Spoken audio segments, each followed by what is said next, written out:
आपका दिल करता है? मैं हर उस लड़की को नमन करने के लिए तैयार हूं। I have huge respect for that girl जिसने इस मोटिव पे भी स्टैंड लिया है कि नहीं, लड़के के साथ भी गलत नहीं होना चाहिए। जय हिंद दोस्तों, कैसे हैं आप सब? बढ़िया। एक खबर आती है दोस्तों अतुल सुहास की। एक शाम या दूसरी सुबह या दोपहर आप बैठे हैं और एक खबर आती है कि एक लड़के ने आत्महत्या कर ली। तब तक शायद सबको लगता होगा कि कोई कारण रहा होगा, परंतु जब वही खबर ये पता चलती है कि किसी ने आत्महत्या की और उसने 22 पन्ने का सुसाइड नोट छोड़ा है और करीबन 1.5 घंटे का एक वीडियो, उस पर वो बताता है कि मैं चाहता नहीं हूं आत्महत्या करना, लेकिन ये कारण है। आपने सब देखा होगा क्योंकि ये वीडियो बहुत लेट रिकॉर्ड हो रहा है तो सबको पता होगा। लेकिन आखिर क्यों इस देश में ऐसा होता है कि जब एक महिला आत्महत्या करती है या स्त्री जब आत्महत्या करती है किसी भी कारणवश, अपने ससुराल की वजह से या रिलेशनशिप्स की वजह से या बहुत सारे रीजंस होते हैं, उनके लिए पूरा समाज खड़ा हो जाता है। अभी तो मैं भी स्टोरी लगाता हूँ, आप भी लगाते होंगे कि जस्टिस, फिर ये भी बोलते हैं कि ये इंडिया है, कभी नहीं बदलेगा। लेकिन क्या इंडिया का बदलना ये है कि जो चीज अपोजिट जेंडर के साथ यानी स्त्रियों के साथ हो रहा था अब वो गलत हो पुरुषों के साथ? क्या तभी इस चीज पर ठप्पा लगेगा, सिग्नेचर होगा कि हाँ इंडिया बदल गया? क्या जो स्त्री चिल्लाती है या हर एक लड़की महिला सब चिल्लाती कि नहीं भारत में स्त्रियों के साथ गलत होता है, no doubt we stand with that, होता है। लेकिन क्या जब लड़कों के साथ गलत होता है तो उसके लिए किसी भी महिला का हक नहीं है खड़े होना और बोलना उसी गर्व के साथ, उसी जोश के साथ, उसी होश हवास के साथ कि yes we are the feminist and we stand for this, कि लड़के के साथ भी गलत नहीं होना चाहिए। और अगर आप नहीं खड़े होते हैं तो यकीन मानिए कल से कोई लड़का भी आपके लिए नहीं खड़ा होगा। आप जो भी रील्स देख रहे हैं या वीडियो देख रहे हैं मेरा, आप ही बताइए क्या आप खड़े होंगे? क्या आप स्टैंड लेंगे? आपका दिल करता है? मैं हर उस लड़की को नमन करने के लिए तैयार हूं। I have huge respect for that girl जिसने इस मोटिव पे भी स्टैंड लिया है कि नहीं, लड़के के साथ भी गलत नहीं होना चाहिए। फिर चलिए ठीक है, मैं आत्महत्या को कहीं भी जायज नहीं ठहराता। मुझे पता है कि जब भी व्यक्ति आत्महत्या जैसी कड़ी को छूता है तो उसके अंदर बहुत बड़ा जिगर होना चाहिए, क्योंकि उसे पता है कि दिस इज द प्लेस, कि अब मैं जहां जा रहा हूं वहां से बैक करने का कोई ऑप्शन नहीं है। इफ यू कमिटेड सुसाइड, आपने किया, बताओ क्या आप वापस आ सकते हो?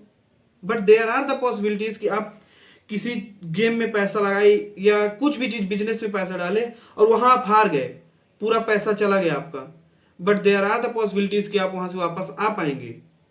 बिल्कुल, क्यों नहीं आ सकते? आज नुकसान हुआ है तो कल मुनाफा होगा।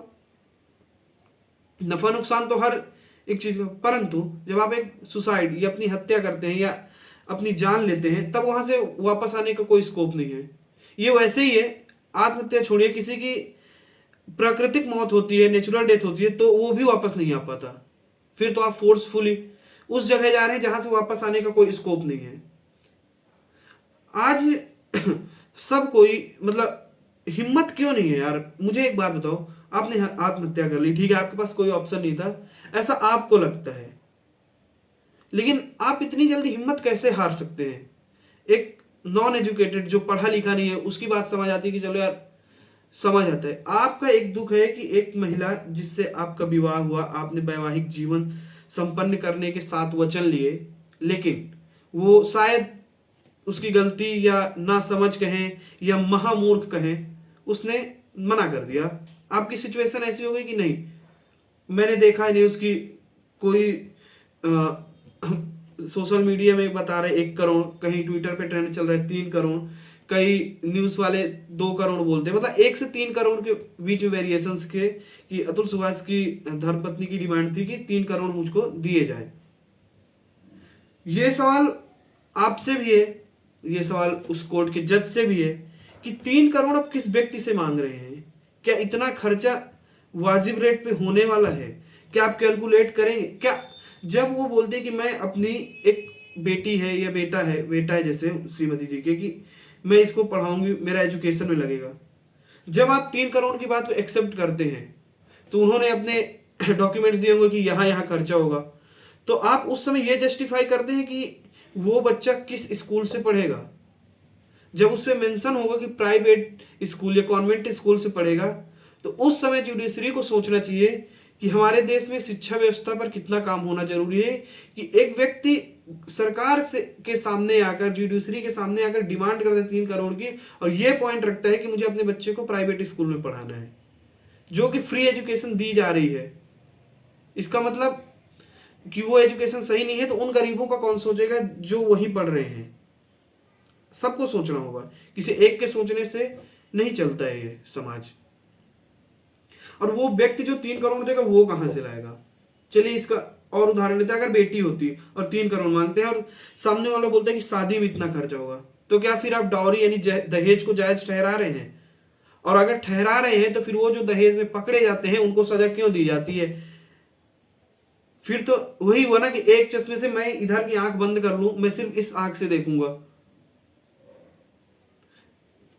ऐसा नहीं होता है। समाज में भगवान ने स्त्री भी बनाई है, पुरुष भी बनाई है, ताकि सामंजस्य बना रहे। आपको उस कुर्सी पर बैठने का हक इसलिए है ताकि आप सही निर्णय ले सकें। अब दिल पर हाथ रख के बोलिए कि क्या आप सो सकेंगे? आते हैं अतुल सुभाष जी की बात पर। देखिए, मैं फिर से बोलता हूं, आत्महत्या तो फाइनल रास्ता नहीं हो सकता। चलिए, आपकी कुछ मजबूरियां, कुछ और पॉइंट जो आप शायद नहीं कह पाए होंगे, लेकिन मुझे बताइए, आपसे ज्यादा दुख किसी ने जीवन में नहीं देखा क्या? मतलब आपके पास कोई ऑप्शन नहीं था, तो इसका मतलब उससे ज्यादा दुख किसी ने नहीं झेला होगा। आप पीक पे पहुंच गए होंगे समाज के, और अगर आपको लगता है कि नहीं झेला लेकिन मैं नहीं झेल सकता, तो फिर तो बात ही खत्म। आप क्यों नहीं इतिहास की वो कहानियां पढ़ते जहां रानी दुर्गावती मिसाल कायम करती है मुगलों के समक्ष? आप क्यों नहीं राणा सांगा की कहानी पढ़ते कि उनके दुश्मन यानी बाबर, मैं राणा सांगा के नजरिए से बोल रहा हूं, ठीक है, उनके दुश्मन अपनी किताब में, अपनी आत्मकथा पे लिखते हैं कि मैंने ऐसा योद्धा नहीं देखा। और जिनका एक हाथ नहीं है, एक पैर नहीं है, आंख नहीं है, इससे ज्यादा दुख है आपको? ये उस हर समाज के हर उस लड़के के लिए या लड़की के लिए, सब के लिए है कि जब भी आपको लगता है कि नहीं, this is the point where I have to take my life, नहीं, that is the point from where you have to start your life. हर अंत एक शुरुआत की कथा लिखती है। आप ऐसी अंत करने जा रहे हैं जिसकी शुरुआत ही नहीं हो सकती। जब आप एक बिजनेस में लॉस झेलते हैं, तब वहां से आपको एक नया आइडिया मिलता है कि ये चीज मुझे नहीं करनी, और एक नई चीज की शुरुआत होती है। परंतु जब आप एक अपना जीवन ले लेते हैं, तब उसके बाद क्या चीज की शुरुआत आप दिखाना चाहेंगे समाज को? चलिए मान लेते हैं कि आपने लिया, कई लोग बोले भगत सिंह ने अपनी जान दी। उनके जान देने के बाद, भगत सिंह के बाद, क्या क्रांति नहीं आई देश में? क्या आजादी नहीं मिली? आपने जान दी कि आपको क्या लगता है कि आपके जान देने के बाद ये इंप्रूवमेंट हो जाएंगे? क्या तीसरा बेटा या किसी तीसरे माँ का बेटा या कोई तीसरा लड़का अपनी जान नहीं देगा इस वजह से? इसके खिलाफ लड़ना है, परंतु जान देकर नहीं, जान बचाकर। और हर एक वो लड़की, अगर किसी को लगता है कि हमारे साथ अन्याय होता है, तो पुरुष क्यों नहीं खड़ा होता? तो ये वजह आप मत बनिए, आप भी खड़े होइए उस पुरुष के लिए जो पुरुष समाज आपके लिए खड़ा होता है। बिल्कुल, समाज में कुरीतियां थी, आज से 100 साल पहले, 150 साल पहले देखेंगे कि स्त्रियों की कंडीशन सही नहीं थी, और हम इस बात पे बिल्कुल आपके साथ है। हम इतिहास पढ़ते हैं, हम जानते हैं। परंतु इसका मतलब ये नहीं कि कल जो था वो आज सही ना हुआ हो, वही कल की अवधारणा प्रेजुडाइसेस बनाकर हम रखे हों। ये तो गलत है ना। और या तो फिर 150 साल पहले जो आपके साथ हुआ वो आज पुरुषों के साथ होना चाहिए। जब आप इस बात पे वैलिडेट करती हैं, तो फिर अगर आज से 150 साल तक पुरुषों के साथ गलत होता रहा, 500 साल तक, 1000 साल, या जब से धरती बनी तो उतने ही साल तक पुरुषों के साथ गलत होता रहा, तो फिर उसके बाद यही साइकिल रिपीट होगी और फिर आपके साथ गलत होगा। तो फिर तो आप गलत को जस्टिफाई कर रही हैं। गलत किसी भी जेंडर का अभिप्राय नहीं होता है कि इस जेंडर के साथ गलत होना चाहिए, नहीं। गलत किसी भी समाज के साथ गलत गलत होता है, किसी भी जेंडर के साथ गलत गलत होता है, कोई भी हो, इवन जानवर के साथ भी गलत हो रहा है तो वो गलत होता है। इसके साथ हम सबको आवाज उठानी चाहिए। मुझे आशा है कि मेरी कही गई बातों से किसी को बुरा नहीं लगा होगा। और समाज में एक सकारात्मकता सोच की ओर बढ़ेंगे।